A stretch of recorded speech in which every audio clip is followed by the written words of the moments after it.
और आगे धनबाद के रेणुका इस्पात के पार्टनर आकेश अग्रवाल को अपराधियों ने अगवा कर लिया, लेकिन धनबाद पुलिस मुस्तैदी से आकाश को बरामद कर अपराधियों के मंसूबे पर पानी फेर दिया। देखिए ये रिपोर्ट। धनबाद के बीजेपी नेता पूर्व राज्यसभा सदस्य दिवंगत परमेश्वर अग्रवाल के भतीजे और रेणुका इस्पात के पार्टनर आकाश अग्रवाल को राजगंज थाना क्षेत्र के सालदाह के पास से अपराधियों ने बंदूक की नोक पर अगवा कर लिया। आकाश के अगवा होने की जानकारी मिलते ही धनबाद में सनसनी फैल गई। सूचना पर धनबाद पुलिस सक्रिय हुई। जिले की सीमा से गुजरने वाली सभी गाड़ियों की जांच शुरू कर दी गई। इस दौरान अपहरणकर्ता घिर गए। वो आकाश को धनबाद से लेकर बाहर निकलने में नाकाम रहे।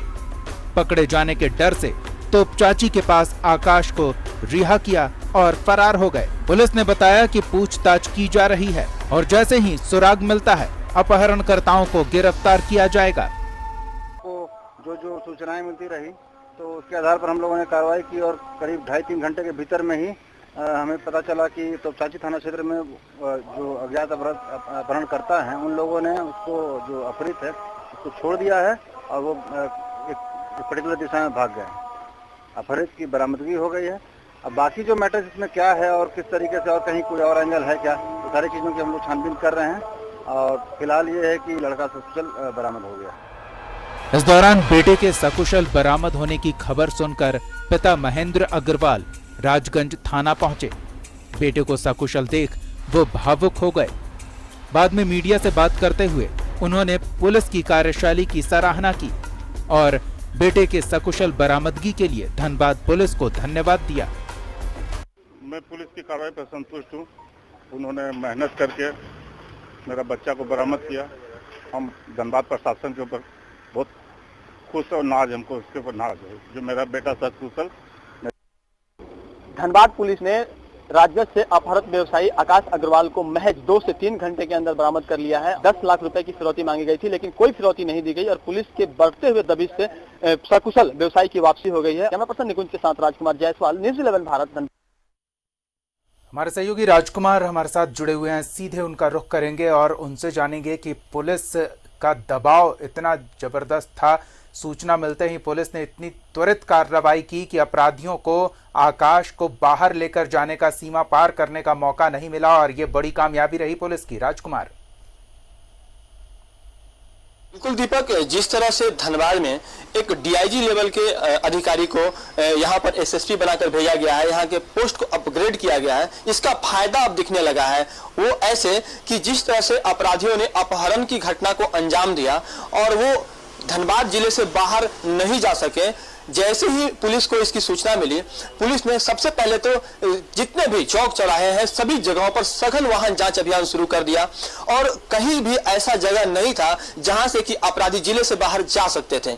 हालांकि NH2 बगल में ही था, लेकिन NH2 पर भी इतनी जबरदस्त चेकिंग चलाई जा रही थी कि अपराधी वहां पर भागने में असफल हो गए। तो उन परिस्थितियों में अपराधियों ने अपनी खैर इसी में समझा कि उन्हें जो अपहृत व्यवसायी है उन्हें वहां से वो छोड़कर और किसी तरफ भाग जाए। तो यह एक बड़ी सफलता रही धनबाद पुलिस की अगर कहें तो। और जिस तरह से पिछले कुछ समय में अपराध में वृद्धि हुई है, पुलिस की अगर इस तरह से रणनीति रही तो आने वाले वक्त में अपराध में भी कमी देखने को मिलेगी। साथ ही आपको बता दें कि जिस तरह से एसएसपी एक्टिवेट हुए और सिटी एसपी भी एक्टिवेट हुए, हालांकि धनबाद में अभी भी ग्रामीण एसपी का पद खाली है और इसका प्रभार सिटी एसपी के पास ही है। लेकिन जिस तरह से आज के विषय में कार्य किया है पुलिस ने, वाकई पुलिस काबिले तारीफ है। पुलिस की जो कार्यशैली है उसकी सराहना की जानी चाहिए, जैसा कि व्यवसायी ने भी किया है। जब उनके पुत्र की बरामदगी हो गई तब उन्होंने धनबाद पुलिस को काफी धन्यवाद दिया और उस पर नाज जताया।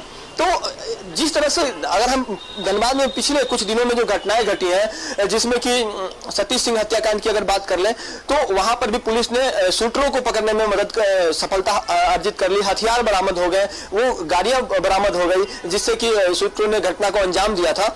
लेकिन जो मास्टरमाइंड था वो अभी पुलिस के पकड़ से दूर है। इसके अलावा भी कुछ दिन पहले भाजपा नेता की पुत्री का जो अपहरण का मामला चल रहा था, हालांकि जब पुलिस उस युवती के पास पहुंची तो पुलिस ने जो भी एफआईआर दर्ज किया था, वो पुलिस का एफआईआर दर्ज जो किया गया था वो 164 में जाकर खत्म हो गई।